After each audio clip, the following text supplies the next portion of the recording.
आप सभी को मेरा प्यार भरा नमस्कार। आइए सुनते हैं, अच्छे विचारों से ही जीवन सुंदर बनता है। बड़ी प्यारी सी कहानी है और बिल्कुल एकदम सत्य घटना है। बिल्कुल आपकी आंखों में भी ज़रूर आंसू आ जाएंगे सुनकर। ज़रा ध्यान से सुनिए।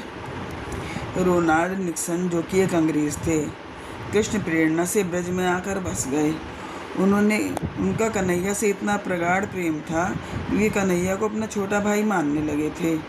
एक दिन उन्होंने हलवा बनाकर ठाकुर जी को भोग लगाया और पर्दा हटाकर देखा तो हलवे में छोटी छोटी उंगलियों के निशान थे, जिसे देखकर निक्सन की आंखों में आंसू आने लगे, क्योंकि इससे पहले वे कई बार भोग लगा चुके थे पर कभी ऐसा नहीं हुआ था।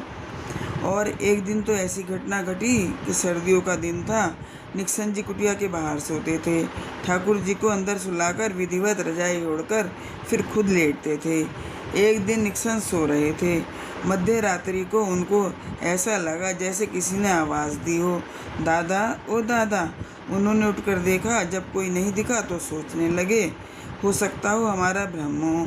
थोड़ी देर बाद उनको फिर सुनाई दिया, दादा ओ दादा।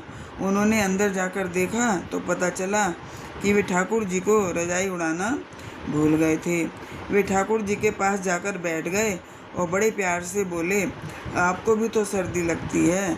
निक्सन को इतना कहना था कि ठाकुर जी की श्री विग्रह से आंसुओं की अद्भुत धारा बह निकली। ठाकुर जी को इस तरह रोता देखकर निक्सन भी बहुत फूट फूट कर रोए। उस रात्रि ठाकुर जी के प्रेम में वह अंग्रेज भक्त इतना रोया कि उनकी आत्मा उनके पंच भौतिक शरीर को छोड़कर बैकुंठ को चली गई। हम भी भगवान से यही प्रार्थना करेंगे, हे ठाकुर जी, हमें भी इस लायक बना देना कि ऐसा भाव विभोर होकर आपके लिए रो सकें।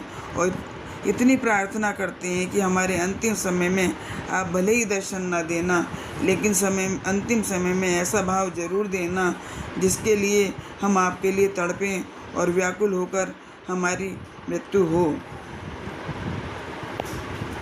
भगवान आपको खुश रखें, स्वस्थ रखें। इसी प्रार्थना के साथ फिर मिलते हैं।